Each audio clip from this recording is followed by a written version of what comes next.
Kevin Harrington is chairman and founder of TV Goods, Inc. He's a pioneer and principal architect of the infomercial industry. So he's the guy that started it all.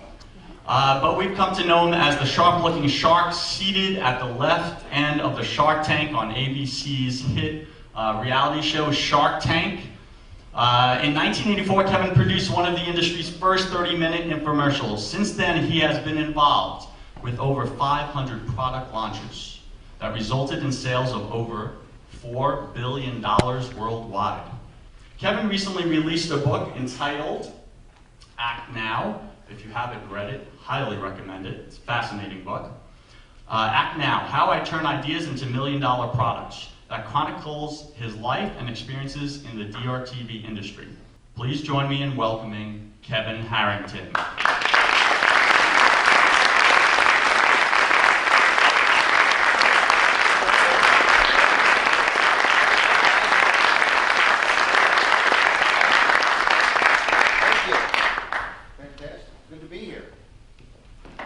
Kevin, here for the entrepreneurial students, like to kind of go back in time a little, if you will.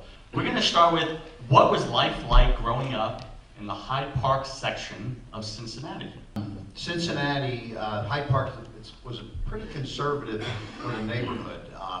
I was one of 6 children, Catholic family.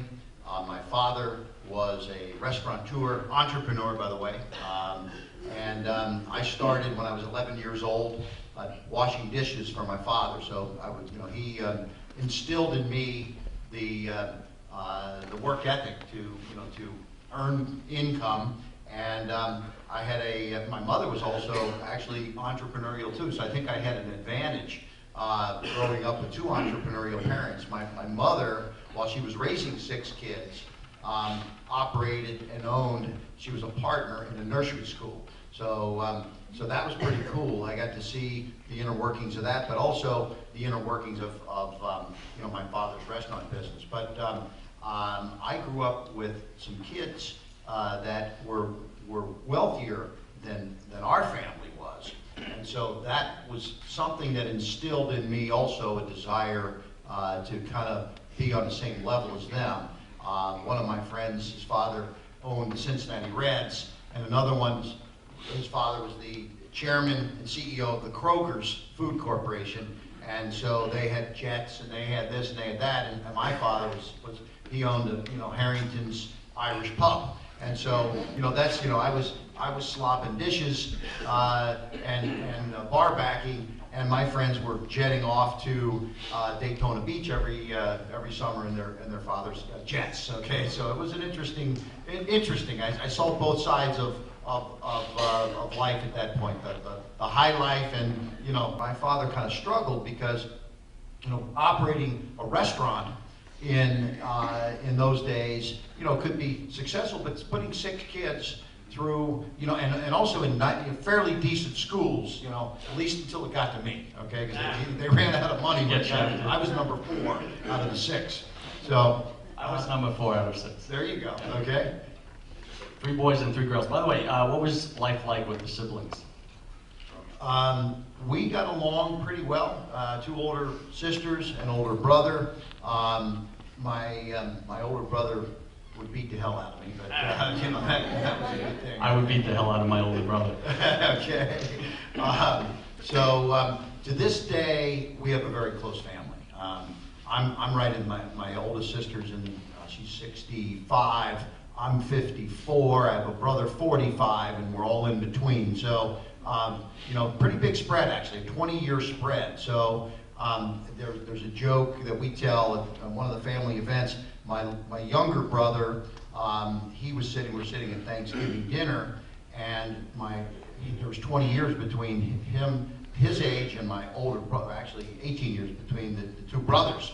And my older brother had moved out of the house very early on when he was in high school, and so he was looking across the table. He's like, "Who's that guy over there?" It was his older brother, right? Wow. So it was a pretty big spread. Absolutely, and I know you mentioned a little bit about your mother. You said she was an entrepreneur, but could you paint a picture for us? Because mothers influence us a lot as men, right? Yes. You know, paint a picture. What was she like? What kind of woman was she? Oh, my mother, she was unbelievable. Passed away about 9 years ago, God bless, but went to church 6 days a week. I mean, every morning at 7 a.m., she and a little group of her friends, they went to church, and it was just an amazing, she was very structured, and you know, like I remember, you know, like I have a 13-year-old, I have a 22-year-old also, but you know, the stuff that the kids tend to get away with today, you know, I travel so much, so it's, you know, partially my fault, but you know, I remember I could only have one Coca-Cola a week, and it was on Friday night. I was allowed to have a Coca-Cola. I went to bed every night at a certain time, and now I think of my son, at 13 years old, and how he gets away with so much. And, you know, I wish there was some structure like I had. You know, when my mother raised me, it was you know, I was, you know, right under her thumb the whole time. It was a pretty interesting experience, and of course. I grew up, went to Catholic grade school, went to an all-boys Catholic high school in Cincinnati. So that was, you know, what she wanted, and I think it was, you know, it was good for structure for me. Excellent, thank you. And tell us a little bit about your dad, if you will, because I know he played a huge role in your life, really instilling, you mentioned before, business ethics. Where did that come from? Just describe him, create that picture for us. My father, he was a World War II really hero. Went to, when he was 19, didn't get drafted. He enlisted in the Air Force because he didn't want to just get drafted, be in the Army. He said, I want to fly planes. So went over in the year 1940, I guess. My father will be 90 in a couple of months, so we're having a big birthday party for him back in Cincinnati. But when you think about going to the war, and these days when they fly jets way up there, they're dropping bombs from, you know, 30, 40,000 feet up, and boom, boom, boom. In those days, they were dropping them from 100 feet above the water. They were in the land, rather. And they were strafing like this, and they would go out. He started with 300 pilots that started in his squadron, and you had an obligation as when you joined the Air Force. When you were done with 25 missions, you were done, because you risked your life every day when you went up, and they would go up in the morning. 8 or 10 of them would go out, and you know, 6 or 7 of them would come back, and literally, you know, 2 out of 3 of the people in his squadron ended up dying in battle. And so, and then 10 are going out, and of course a couple then, oh wait a minute, my engine's not working so well, so they, you know, turn around and go home, because they know they may be dead by the end of the day, you know. So my father, though, they developed a camaraderie, and with a couple of the key guys, because these young kids were coming in after him doing this for a year, and he'd flown his 25 missions. He's like, these young kids coming in don't know how to fly, and they were up against German Messerschmitts back in these days. So the U.S. planes weren't near the technological specimen that, you know, it's kind of like the Mercedes of Germany and BMWs up against, you know, Ford, you know, type cars today, type of thing, you know. So nothing against the U.S. automakers, but take it easy. In those days, it was a big difference. Okay, but anyway, he ended up not leaving, and they developed this camaraderie with a few of them. He flew 75 missions, 100 missions, over 150 missions, and he was allowed to go home after 25. And this was just an unbelievable camaraderie. And they ended up finally got shot down twice. He got all kinds of medals, and he came home really a war hero, and went from there. What kind of business that he wanted to, you know, wanted to be in his own business, and there was nothing better, because he was kind of a locally well-known guy coming home. My mother was the daughter of the bank president, Fifth Third Bank. Fifth Third Bank started in Cincinnati. Her father was president of Fifth Third Bank. She fell in love with my father, and so it was really these two opposite worlds. You know, she came from a very structured banking environment, and he was the war hero, and they ended up getting married And he ended up in the restaurant business because he knew everybody in town. So when you went to Harrington's Bar, or he had rib joints, Irish pubs, supper clubs, lobster joints, you name it. He was an entrepreneur. That's awesome. And if I may ask, just because you brought it up, how did your mother, growing up in that more formal banking, institutional type environment, how did she really resonate with her new love, opening up an Irish pub? I'm not sure she liked it, to be honest with you. Because, there would be good weeks and there would be tough weeks, it was, when I was in college, she wanted me to be a doctor, she wanted me to be a lawyer, and, my oldest sister was president of the sorority, and she married a doctor. She married a lawyer, actually, and then my oldest brother, my second oldest sister, she married a lawyer, and my brother was my oldest brother, 65, 64, 60 now, the three of them. So they had me by a few years. He was a corporate executive for Gillette, and so that was how she wanted her kids to be raised. Okay, and so my father really was the opposite of all of that, but he was working literally. His last restaurant, when I worked in his restaurant, I went. He would go in. It was a nightclub, supper club. They would go in. They opened at noon every day for lunch, closed at 2:30 in the morning, and he was there for every hour of every day. So if you do the math there on time, he would get home after 3 o'clock in the morning, but be there by 11:30 the next day to open it up 6 days a week. And so that was his life. And so I didn't see my father a lot. Never saw him for dinner all through school, and we took very few vacations because he couldn't afford to get away for weeks, because he was in a small business like this. I know there was just so much thievery going on inside that business. I saw it. I saw chefs taking boxes of steaks out to the garbage, and I remember one day my father said, "Why is the chef taking the garbage out?"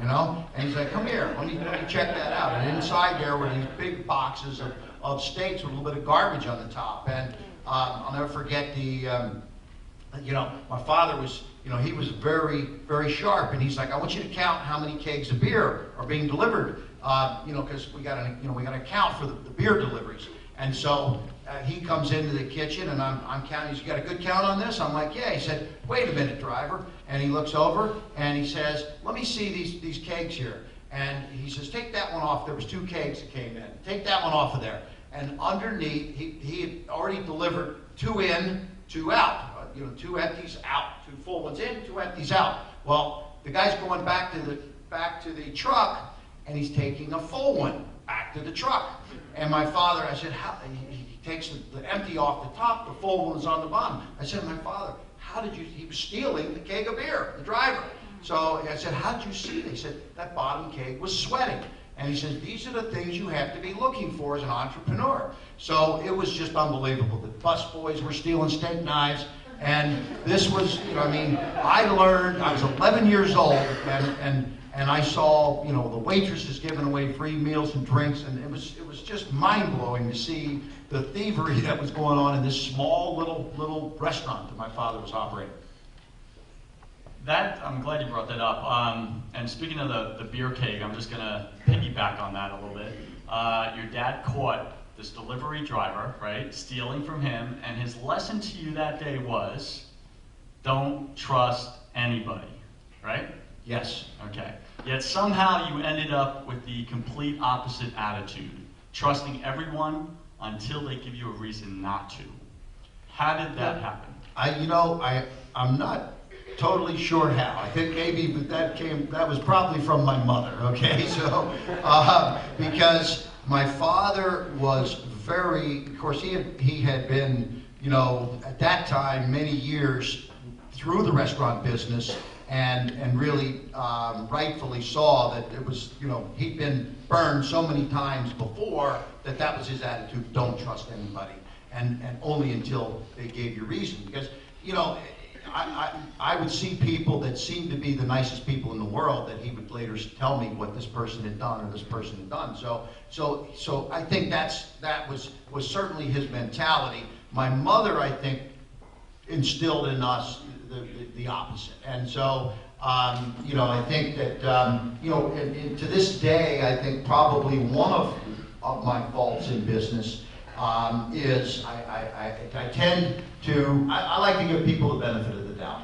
I like to believe that, you know, that we can, you know, we do a lot of deals, a lot of ventures, and it's funny, in Shark Tank, you know, we find out the hard way though too, and we really have the reverse attitude on Shark Tank now. We pretty much don't trust very much of what's said. Because first of all, imagine I'm sitting here just like this, somebody comes out, gives a 3-minute pitch, and now I have to decide whether I'm going to make an investment in their business or not. And I have to take the attitude, okay, we'll do a deal, but I'm not going to trust everything that I just heard. Because a good example, one woman came out and it's, how, you know, so how big is your business? What, you know, what are your numbers? Oh, I've grown the business to $700,000 a year.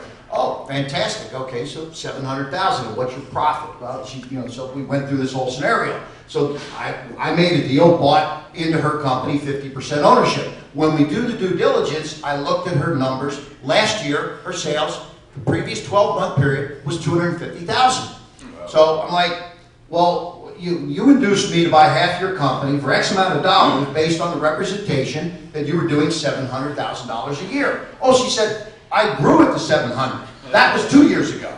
Now I'm doing 250.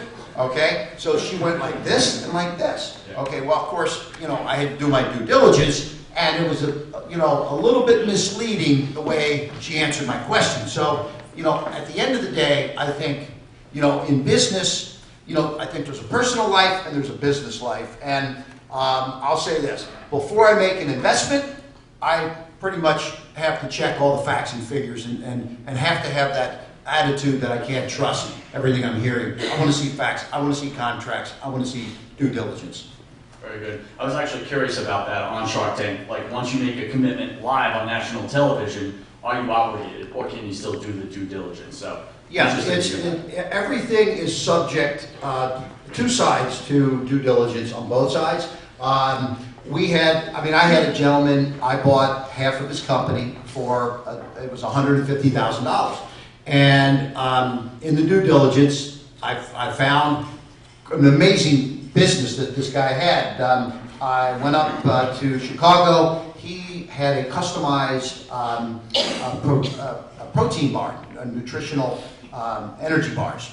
And so you could order, he had any one of thousands of different ingredients you could put in this. So unlike when you go to the health food store, you get it's already made, you could get, you know, vitamins added, you could get protein, you could get fiber, you could get this, you could get that on a customized basis, pumpkin seeds, thousands of different combinations. So I go to his place and I walk in and there's hundreds of people walking around with hairnets on and big machines and all this. This is a small-time business guy. And I'm like, wow, what's, you know, this, how do you afford all this overhead? Your sales don't support all this. What's going on? Oh, he said, I rent a little corner from this place in the back of this facility, and they do runs in between their runs as they have downtime. So pretty much remnant manufacturing. And I was blown away at how this guy had structured this business, because he was getting it done on a per piece basis, no overhead, locked in on his profit. I was really impressed with this guy's business model, that he could only make money because he had a fixed overhead, himself and one employee. He was getting everything done on a per piece basis, no matter what all the overhead was the rent, the utilities, the insurances, everything in this whole place. So anyway, make a long story short, we entered into the deal, to do this deal. He's like, you know what, I just want to wait until Shark Tank airs before we sign the papers. And I'm like, well, no, let's get the deal done now. Well, why? Because the day that the show aired, he generated $100,000 in orders, which his company was $60 grand a year in sales. He did 100,000 in 1 week. Okay. Thank you, Kevin. All right. So, and that's one of the reasons why I want to own half of this company. Okay? So, we know as investor sharks that when somebody comes on Shark Tank, we're going to be not only those airings, but those they rebroadcast those, plus some of the successful rather entrepreneurs that come on the show. They get on Good Morning America. They get all of a sudden this guy, he leveraged it in Chicago Tribune front page story. Got Shark Tank exposure builds the company. Well, guess what? Wasn't 150,000 for half? It almost quadrupled what he wanted. Went to over $500,000 for half of his company. Because his valuation just because the valuation went like this. And now, we've now found, there's some people that come on the show just for the exposure. We have since found out that that's one of the motivating factors. Makes sense. Let's jump back a little bit. What kind of friends did you keep as a teenager? Well, because we lived in a decent neighborhood, and we were on the probably, in real estate they say, buy the cheapest house in a great neighborhood, and that's kind of what we had. Because my mother wanted to be in the right side of town, in the right kind of neighborhood, but we couldn't afford the big homes that, all these other guys had. So, fortunately, from the school I went to the guys I hung out with, they were, well-to-do families. And we were actually, I was, at 11 years old, I took 2 buses to get to my father's restaurant. I'd get done with school at 3. I'd be at work by 4:30, finish up, homework, whatever, and sometimes do it at the restaurant. And I'd get home. I got a ride home because it was a little dangerous taking 2 buses home at 10, 11 o'clock at night. But I did this, multiple days a week, and I worked a 40-hour week. So, and my friends, they were all hanging out, doing their thing, which was definitely not working. So, I definitely had the work ethic. In fact, when I was 15, during the summer, I started a driveway sealing business and jumped on a bicycle, knocked on doors, basically selling in Cincinnati.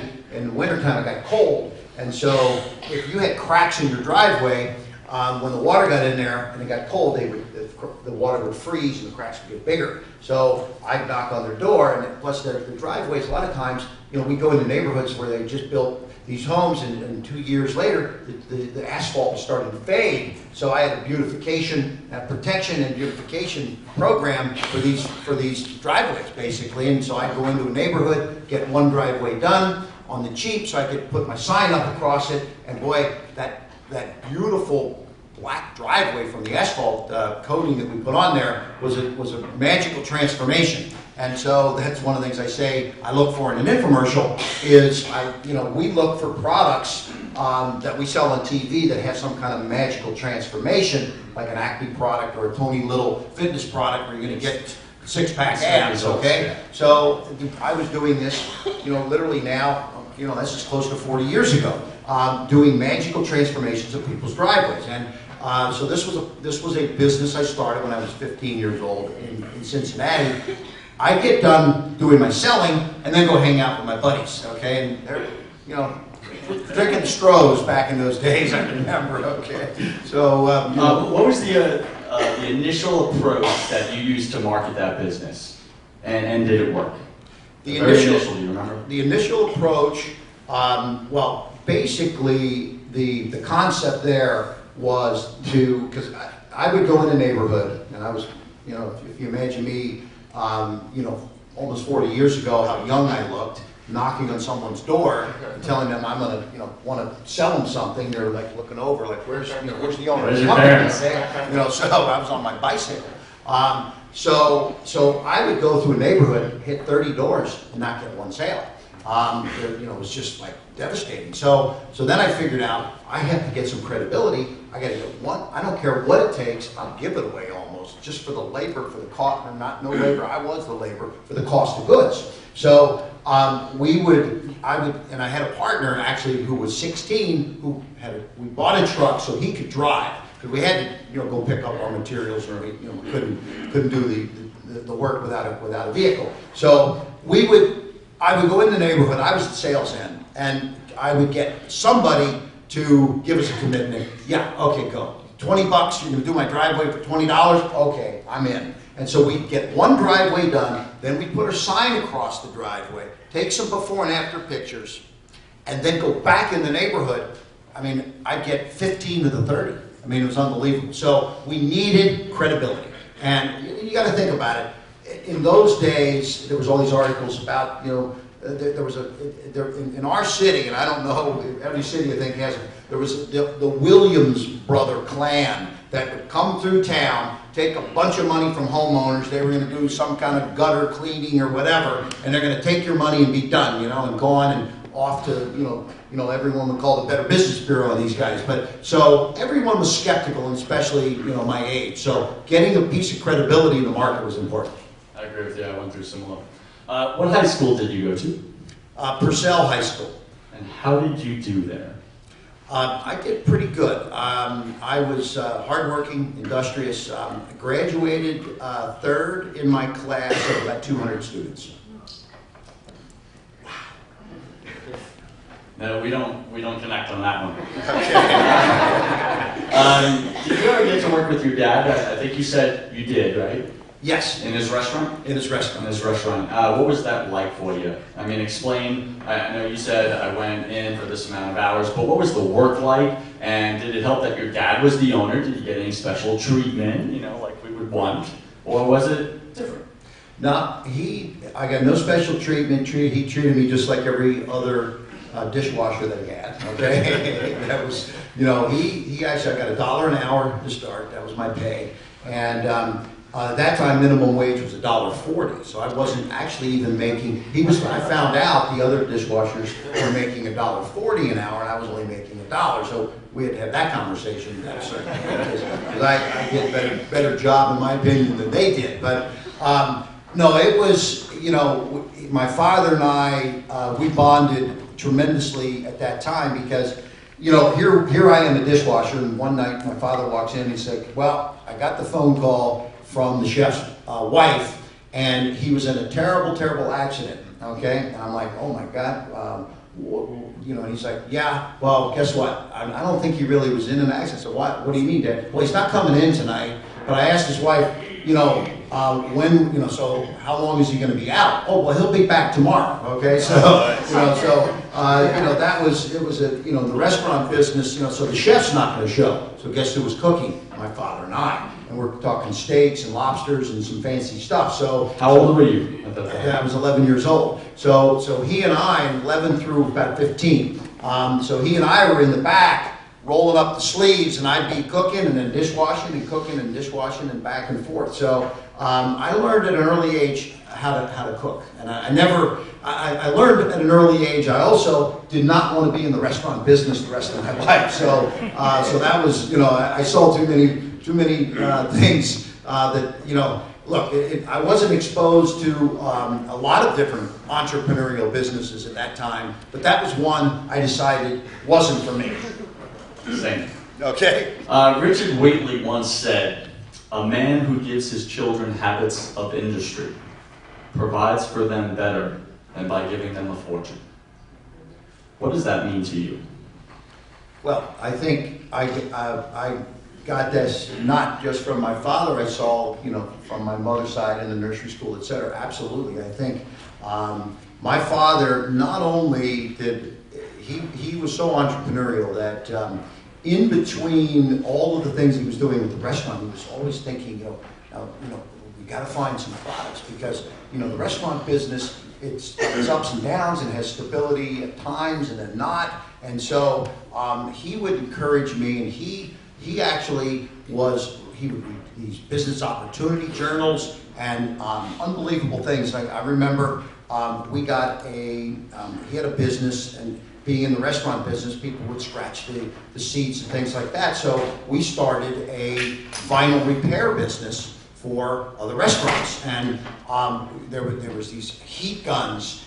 We bought this little business opportunity. I say he bought it, and then he and I operated the business. And these extremely high temperature heat guns that would, you know, you would match up the vinyl with, you got this color swatch, and we could do before and afters on seats. They had big rips in them, And we started with our own restaurant and then said, well, geez, we could do this for others. So we were in the vinyl repair business, and then we were doing some vending businesses that he got involved with. And I'll never forget, he got the franchise in Cincinnati for a company called Magic Fingers, which was these little vibrating things that would go in under beds in hotels, and you put a quarter in it and it would vibrate the bed. You know those? Okay? And so he and I, would go around and install these Magic Fingers machines in hotel rooms all over the city. So I was, I had all of this exposure to all these kind of, if you call it today, kind of some crazy, entrepreneurial activities. But it was very exciting for me to see. Here my father was working 70 hours a week and still looking out for other opportunities. Don't keep, his attitude with me was don't keep all your eggs in one basket. So that was something he said all the time. It's interesting, a common theme in the 2 or 3 products that you just said you and your father were involved in was, that I just picked up on, is instant results. The same thing, and it sounds like your whole life has been that. And now here you are marketing those types of products, which I think it's interesting how it started like that. Your friends told you, quote, "You got to be just like your father." Your father told you, "You've got to find something you really want to go out and do on your own." And your mother told you, "Why would you want to have your own business? Just look at your father." With these conflicting messages, Kevin, what made you want to become an entrepreneur? Well, I think, when I saw the fun and excitement that, there was things I liked about the restaurant business, and my father, he knew so many people in town, and all, the policemen would come in, and the mayor would come in, and the ball players. I mean, one of his restaurants was right across the street from Crossley Field, and this is where a lot of the Cincinnati Reds would come and hang out. So I had autographed baseballs and umpires, and we got tours of the clubhouse and all of that. So, I saw, I kind of liked that kind of lifestyle, so that's really, when I looked at the other side, which was the corporate world, and, not that, I didn't think that I could do it, but, I tend to get bored easily, and so, I found that, that lifestyle of hanging out with the ball players and all the fun and excitement, that seemed to be more down my alley, so, my mother really wanted me to be either a doctor or a lawyer and was very upset. I quit school when I was a junior. I was at the University of Cincinnati, and I'm not proud to say that I was a college dropout. I had, I think part of the challenge I had, I'll never forget when I went in high school, I graduated my senior year. We were in an advanced program. There was about 10 kids that had gone through this program, and we took tests to get college credit. And I started my freshman year with I had college credit for almost all my senior year of high school. So, my last year had gone through this kind of real close-knit, really pretty cool high-end structure with teachers that, was a very one-on-one type of experience. I'll never forget the first class I went to, University of Cincinnati, orientation to business. There was 800 students there. And, and the second time I went to that class, the teacher didn't show, and he had a video playing. And he's like, "Sorry, I couldn't be here today. So today you're gonna, this is your instruction. Please listen." And there's paper airplanes going through. I'm like, if the teacher can't show, why do I have to be there? Okay, so and I got 20 employees sitting back at the office wondering, where's Kevin? Because I started a business while I was in college. So actually, the year between graduating high school into my freshman year of college, I started heating and air conditioning business. My next question. So, yeah. Tell us about that. Okay. Tri-State Heating, right? Correct. Tell us about that second venture for you. So, so I had a couple other businesses outside of the driveway sealing that I did, because driveway sealing was summertime only, because it had to be warm for you to apply the driveway sealing. But I did some other things, won't get into all of it, but I had some other, couple little other part-time businesses during the colder months. But so I had bought I bought a little car when I was 16 and almost paid cash for it. And it was because my friends were getting their cars from the family, and so I wanted to keep up with my friends and have my own car type of thing. So anyway, make a long story short though, I started to work for my senior year of high school for a heating and air conditioning company called Train, and they would call new homeowners and tell them that they had an engineer who was out in the neighborhood that could stop by and give them a quote on air conditioning. Because in those days, this is now back in the, I guess, late 70s, or mid 70s, many homes in Cincinnati didn't have central air conditioning. And in the winter, in the summertime, it got brutally hot. I mean, very hot and humid, almost like temperatures here. And so it was, if you could walk in and show people for $39 a month, they could have an air conditioning system, what a deal. So that's what we did. And we went out and we had appointments set up to tell people how, because nobody wanted to write a check for $3,000 or $4,000 or $2,000 or $3,000, whatever the number was. But if we could show them how to finance it at $39 a month, what could be so bad? So I, as a salesman for the Train company, I was selling 2 to 3 systems a week, part-time, and then a light bulb went off. Well, geez, I think I could do this as a business. And I started a company then called Tri-State.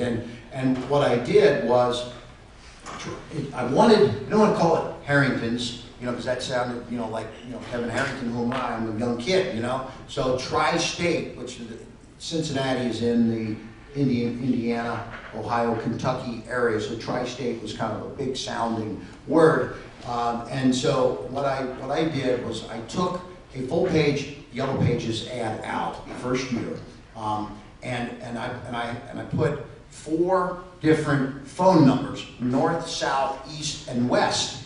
And the 3 of them were answering services that funneled back to the main office, call forwarding type situations. Okay, so we were Tri-State. Actually, when I researched the trademark Tri-State, I found out that there had been a company that started in 1956 with Tri-State Heating and Cooling. They still owned the name, but they weren't in any of the Yellow Pages or anything. So researched the owner and found out that the guy had years ago, he had retired, had abandoned the name, wasn't doing anything. I went to his home, Thomas Lee, I think, knocked on his door, and I said, hey, I'm starting a company. And, and he took a liking to me, and he said, you know what? For $1, I'll sell you the name and the history of our 20-some-year-old company. So you got 25 years of credibility, right? For $1. For $1, but he wanted to be involved as a mentor consultant to the company. So, and he actually and the board of advisors. Yeah, so he said, look, you don't have to pay me to start, but if this works out to be something, then I'd like to be able to kind of ride around with you guys and help out a little bit. So we became Tri-State Heating and Cooling, 25 years in business, 4 what looked like offices around the Tri-State area, and overnight we went from 0 to $1 million our first year in business. And we ended up with 25 employees, we had 6 trucks, and this was 1976 or so, something like that, while I was in freshman year of college. Again, I'm hearing a common theme here with the last business, this business, and it sounds like throughout your life. Building credibility is like step 1, especially being that you have youth against you, right? Correct. You're younger than the people you're competing with. So you build your credibility, you look bigger than you are, and all of a sudden clients start hitting. Is that? Yes. Okay. I mean, even today, in new businesses that we start, We look for, we're just, one of my companies right now, we are adding some board of directors members. Sure. And, you know, how do you build credibility in the company? Well, you know, I have a track record in what I do, but it's entrepreneurial. And, you know, and if you're out raising, you know, right now, we just finished recently a $4 million raise with institutional investors and, you know, Wall Street types, you know, big companies that have a very strict set of criteria. Okay, well, we're now on round 2 of doing a secondary financing with this whole situation. So we, like, okay, great, you got an entrepreneurial track record, and we know you've got, you know, the ability to do things, but where's the management team that's going to help take this thing to the next level? So we've got 2 new board members joining, and this was, you know, conditioned, our secondary raise was conditioned upon getting some good advisors to join the board. And one of the people that's joining the board, and you know, this is, you know, something that's going to be coming out very shortly, but a gentleman that is, I won't say his name and everything here because it hasn't been announced yet, but he is on several major boards around the U.S., public companies. Krispy Kreme is one of the boards that he sits on. Web.com is a board that he sits on. This guy was a former CFO for a national bank. And I won't say which bank because then you know exactly who he is. But anyway, this gentleman has a tremendous track record, and he's going to join my board. And this is very important that we get that credibility with a good board of directors. Very cool. So, tying it back in, you were 19 years old, a college student, and running a $1 million a year type company, correct? Yes. Describe, what were some of the struggles that you were facing on a daily basis juggling all 3 of those? Well, I had to go, I structured my classes to be done by noon or 1 o'clock on a daily basis, so you know, that was good, that I could, you know, I didn't lose the whole day, like where I was, you know, not getting to the company until 4 or 5 o'clock. I'd get there generally in that, you know, midday range. But, you know, when in the summer, you know, and I say summer, but when it would start getting hot, like, you know, like right now, April, May, I'm still in school, but when it would get hot, you know, those ads that we were running, I mean, I'm getting dozens and dozens of phone calls from these ads coming from all over the city. Hey, I want to bid on air conditioning. And likewise, also, when it would get cold, we were getting service calls, people without heat. And so, you know, by the time I get to the office, we may have had 30, 40, 50 phone calls from customers looking for bids or service. Now, we had, you know, the business was running because I had people operating it. Actually, my father ended up, he had sold one of his restaurants.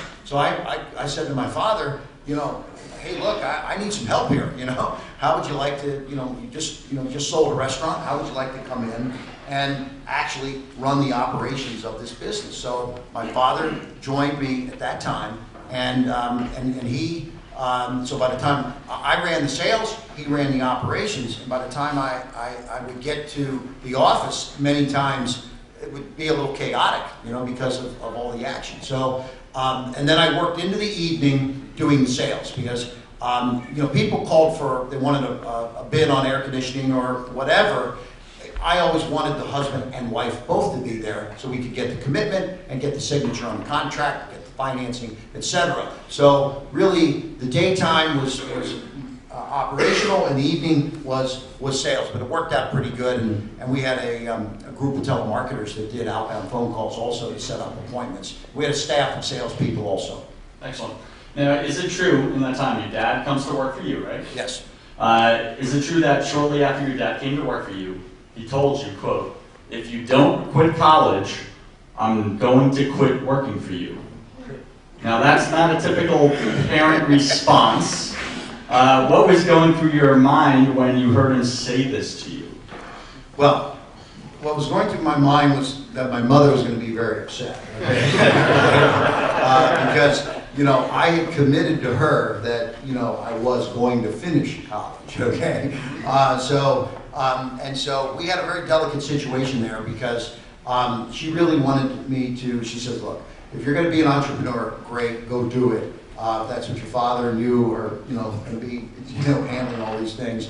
But you have to promise me you'll finish school. And so that actually was a commitment that I had made to my mother, but things had gotten to the point where not only was I unhappy with the education I was receiving, and I made it to my junior year, and actually I didn't go quite 3 years because I had a lot of credits up front, but went probably more than a full year into college. So really, I was going into, it's kind of starting my junior year when I quit. But I would have never made the last couple of years because the business was really taking off, and we were.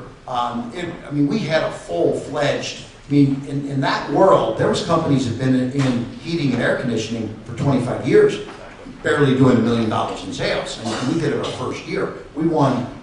Carrier, Bryant, Fetters. We were like dealer of the year for all these different companies because we were blowing huge numbers. And we were selling air conditioning systems in the wintertime because we go out to sell furnace and we make a deal. Now's the time to get air conditioning. So we had a sales pitch on why they should buy that system. So basically, I just couldn't do both. It was crazy. And my father said, Kevin, you got to make a decision. You're either going to finish school and go to the corporate world, or you're going to be an entrepreneur because this company needs you.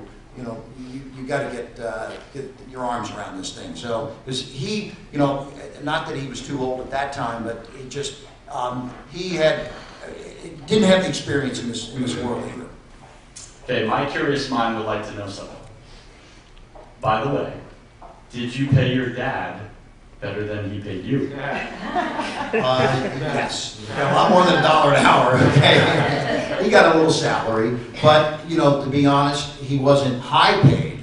So I got a really good deal. I don't remember exactly how much he was getting paid, but he got a fair salary, and yes, it definitely, he was a hard-working guy. My father would roll the sleeves up, and actually, we ended up, I got to the point where I realized, and here again, I found out I didn't like the restaurant business early on with my father, got into this business. The service aspect of this business was driving me crazy, and I decided at a certain point some things that had gone wrong with service. And selling it was easy, installing it and servicing it, that was a tough thing, because getting good servicemen was not easy. And on that point, what was the tipping point when you decided to move on, service-wise? What happened? What went wrong? My oldest sister, her husband was a lawyer, very skeptical guy, and he's like, to my sister, because I'm always like, hey, if you ever need anything, we're in the heating and air conditioning business. He's like, hey, I'm never going to let you do anything substantial in my home. My brother-in-law, right, the lawyer. So finally, I said, look, you already have air conditioning, you already have a furnace. I said, do you have a humidifier? And he's like, what's that? I'm like, well, in the wintertime, it gets real dry, and a humidifier, we put it right on the side of the furnace, the plenum, and it'll shoot just a little bit of mist in there, keep your whole home humidified, and I think you'll really see a difference in how dry your skin gets, et cetera, et cetera. And he's like, oh, you know what? What's that cost? I said, you know what? For you, I'll give you my cost. I think it was like $100, installed. And so I didn't make any money. I did it at my cost. And what happened? He and my sister, they were just heading out for vacation. They were going, I forget where, but it was in the middle of the winter. And I'll never forget, when they got back from this 4 or 5 day vacation, they came home and the furnace had gone off while they were gone because it was installed improperly, the humidifier, and the house was so cold that the pipes froze and burst. And so, this free job that I did at no profit for my sister and brother-in-law cost thousands of dollars in damage to their home. And boy, I've never to this day ever done any work for my sister or brother-in-law in any capacity. All right, so, but it was very, very embarrassing. And this was, you know, I hate to use the word, but we employed, we didn't know it, but sort of some of these guys, I'll call them, they were jacklegs. They were, you know, guys that had gone from place to place to place. When you're dealing with installing electrically, you got to integrate, you know, because this is going to work off of an electrical pulse from.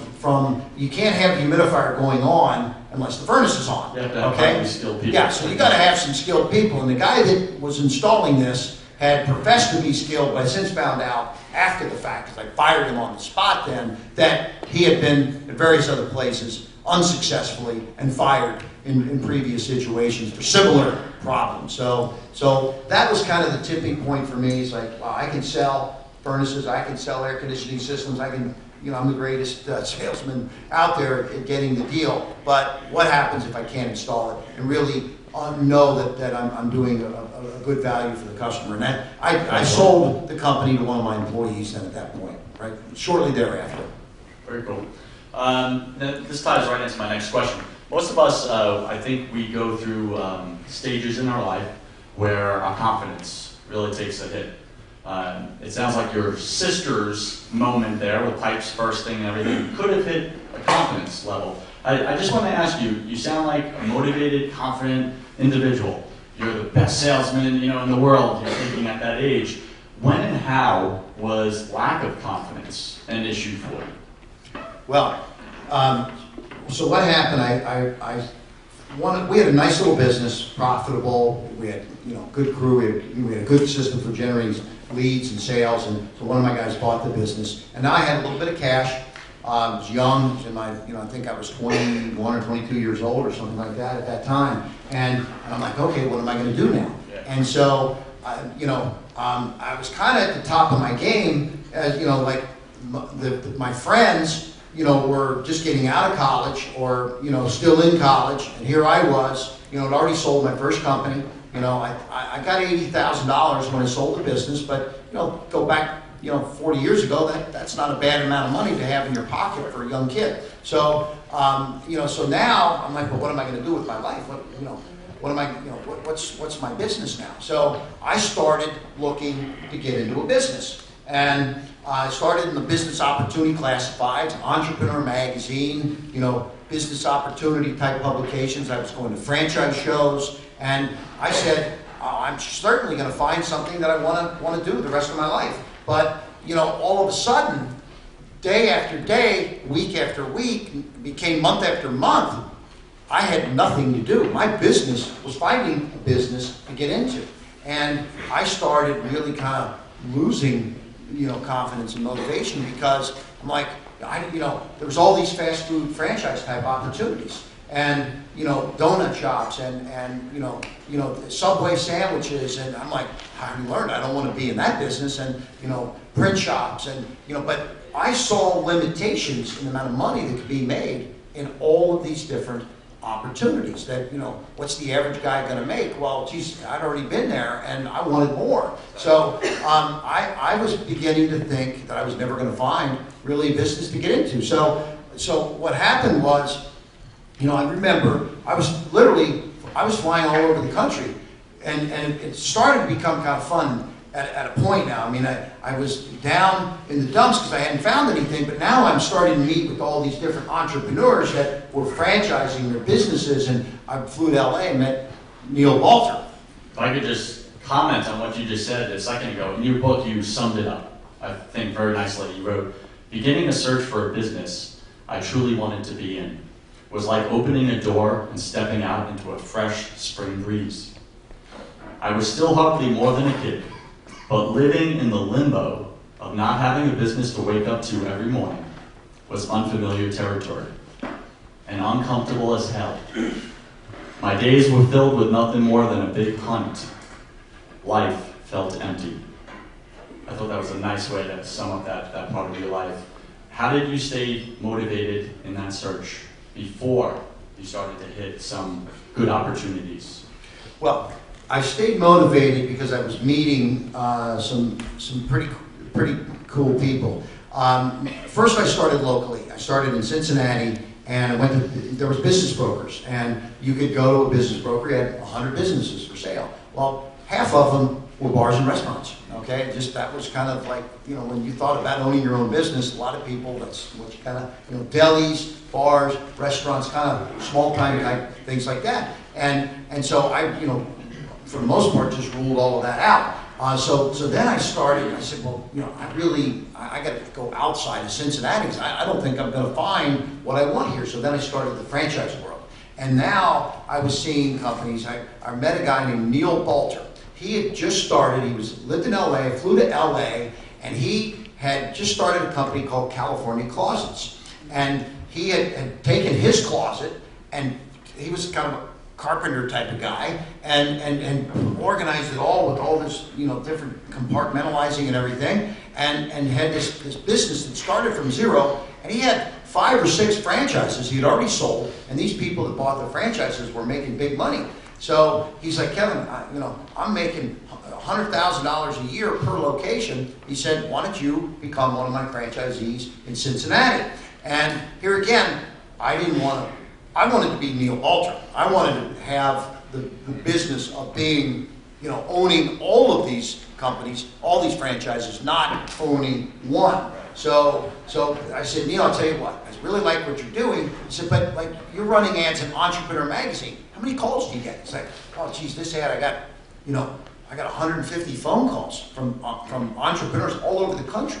I said, well, you're in LA, I'm in Cincinnati, you know, who follows up on all these leads? Why don't I help you out? And you know what, I'll tell you what, no cost to you, I don't want a salary, I got some money in the bank. On straight commission, if I can close some of these franchises, I'll help you out until I find the business I want to be involved with. So that was how I then started my new business, really. That was my first deal, became a business broker for franchise companies. And so after I started following up with some of these leads that Neil had, these people, they were like, well, you know, it's too much carpenter work involved and too much this and that. I really don't want to be a California Closet franchise. What else do you have, Kevin? I'm like, well, I don't really have anything else, but you know what, guess what? I can go, and I tied up the rights to 30 other franchise companies and became a franchise broker. And this was now back in the late 70s. This was called Franchise America? Franchise America. Very cool. Now, when and how did the Tri-State Heating business owner and the business broker become the television entrepreneur? Okay, so there I was. I would do, I'm a franchise broker, and how these companies would sell their franchises, you know, the sophisticated ones, is they would run an ad in a local market in Cincinnati, for example, where I'm from. Okay, so California Closet Company, this is what we ended up doing with Neil. I said, I'll tell you what, I'm going to bring you come into Cincinnati, going to run some ads in Business Opportunity Classified, and we're going to say, you know, here's a great franchise opportunity. Come down to the Holiday Inn, 7:30 Wednesday night, and meet the owner of California Closets. Okay, so we started doing that with Neil, and we would run in the classified section of the newspaper. And so we would get 15 or 20 people, 30 people, whatever, would show up at the Holiday Inn to meet Neil Balter, and we would sell a franchise or two. And we would take this around, and we go from Cincinnati to, I did the whole Midwest. There's about 10 cities, from Columbus, Toledo, Cleveland, Louisville, Lexington, Indianapolis, Pittsburgh, etc. And so that was kind of my business, was taking franchise companies around. Well, one day I was watching TV, and cable was just starting. This is back in the late 70s. And I'm watching my television, and there was 30 channels at that time, which was, you know, in the beginning days of cable. Before cable, you had ABC, CBS, NBC, and one independent. Really, you had 4 channels. And when cable launched, you had 30 channels. It's like, wow, this is, you know, amazing. So I had cable in my home. And so I'm watching channel 29 and channel 30. And channel 29 was a classified section selling used, you know, almost like, you know, an eBay on TV. It was, you know, you saw it in the newspapers today. Old refrigerators, old bicycles, whatever. It was just classified on channel 29. Turn to channel 30, same thing. And I'm like, why? I'm paying for 30 channels. I'm only getting 29. what's going on here? I think there's a mistake with my cable box because the same channel is on both. I called my cable system and I said, why, is there some problem here? And they said, oh no, we don't have enough programming to put on channel 30, so we just run channel 29 the second time. So, boom, a light bulb went off in my head. I'm like, I'm running all these classified ads for seminars. Come down to the Holiday Inn, classified. They're running classifieds on 2 channels. They said, hey, what if I put something on channel 30? And would you be open for me giving you something to put on that channel 30? So what would that be? I'm like, I'm going to do a TV show called Franchise America. We're going to interview franchise companies like Neil Balter, and we're going to tell people, don't buy that franchise until you tune in. So we ran the ads in the classified section, and we said, don't buy the franchise until you tune in to channel 30. And here's the time periods. And that was the first ever infomercial, and this is back in the early 80s. And so these were 30-minute shows like you see today, the real estate shows, where they show the homes for sale. Well, this was back in the early 80s, we sold all these different franchises for sale. And so we had Snelling and Snelling and Subway sandwiches and California closets, and it was a lead generation business. So that's what Franchise America was. It became a television lead generation device for franchise companies. So you matched up 2 opportunities. Absolutely. We were generating hundreds of leads a week, then thousands a week, and then we went on national cable. And so what happened is, I said to myself, we sold one company, we sold 100 franchises for a company called Stained Glass Overlay. This company went from 10 to over 100 units like this in 1 year. So the power of television was unbelievable. And so we had tens of thousands of people calling us on a weekly basis to get information, but I represented dozens of franchise companies, not just one. So we could move people around. So we would sell these leads multiple numbers of times to the franchise companies. So, I said to myself, one day a guy walked in my office and, he's like, hey, look, you got all this airtime selling all these franchises. Have you ever thought about selling this product? And so that's... Piggyback on that. Yeah. I would say that one of the clearest and best examples in which Kevin Harrington has broken the mold is in an infomercial for a remarkable product called the Food Saver. Does anybody remember the Food Saver? Yeah. There we go. Sucks it right out. Yeah. And which generated many millions of dollars in sales and would take its place as the longest running product in the infomercial industry. And Kevin's all-time #1 seller. Kevin, what did you initially see in the product when that gentleman walked into your office that appealed to you? So here I was, this franchise guy, and I actually hosted a few of those shows, which was funny. My wife, I think, has the only copy of those because she is blackmail. Because it was Smart woman. 20-some years ago, those shows, I realized I'm better off hiring talent, okay, than being in the shows myself. But I couldn't afford talent, so I was the talent. I was the host of the show. But this guy walks in my office, and so he puts down on my desk this food sealer, and I didn't know what it was. And he's telling me about this product, and I'm looking at it, and I'm thinking he's crazy, okay? Literally, because I'm like, what is this? He said it's called the Food Saver, and what does that sell for? It was a big bulky thing, and so he's like, well, it's a $300 piece of kitchen equipment. I'm like, who would pay $300 for this? I said that this, you got to be, crazy off your rocker to think that this thing will sell. He says, let me show you some demonstrations. And I said, okay. He said, go ahead. And that, in my world now today, I've learned, I never close my eyes or ears to an opportunity. Okay, so I listen. I take pitches. I get pitches everywhere I go. I don't care if it's a restaurant. I don't care if I'm getting a massage somewhere. The masseuse has got something she wants to pitch. Okay? Unbelievable. So, a taxi cab in New York City. I was there yesterday, and he's you're that infomercial guy. I got something for you. So, you know, so All of a sudden, you see the doors locked. yeah, it's amazing. But you know, so he takes a Coca-Cola can and he puts it into the bag and he turns the machine on, and right in front of my eyes, the can starts crushing inside from the pressure of this sealing action. And I'm like, whoa, that was demonstrable. That was very cool. I said, so why would someone spend $300 to crush Coca-Cola cans? You know? And he's like, what's the deal? You know? So he's like, no. It's called the Food Saver because it saves you money in your food bill. You go to the bulk stores and you buy in bulk, and you buy a 5-pound block of cheese. And instead of the slices that end up being like $6 a pound when they're individually wrapped, you buy a 5-pound block for $1.39 a pound, and you're saving 75% of your food bill because then you bring back that 5-pound block, you re-shrink wrap it professionally, and this was a commercial quality food sealer. Bacon, cheese, different products. It's the Food Saver. Save money in your food bill. And I'm like, wow, that's a great pitch.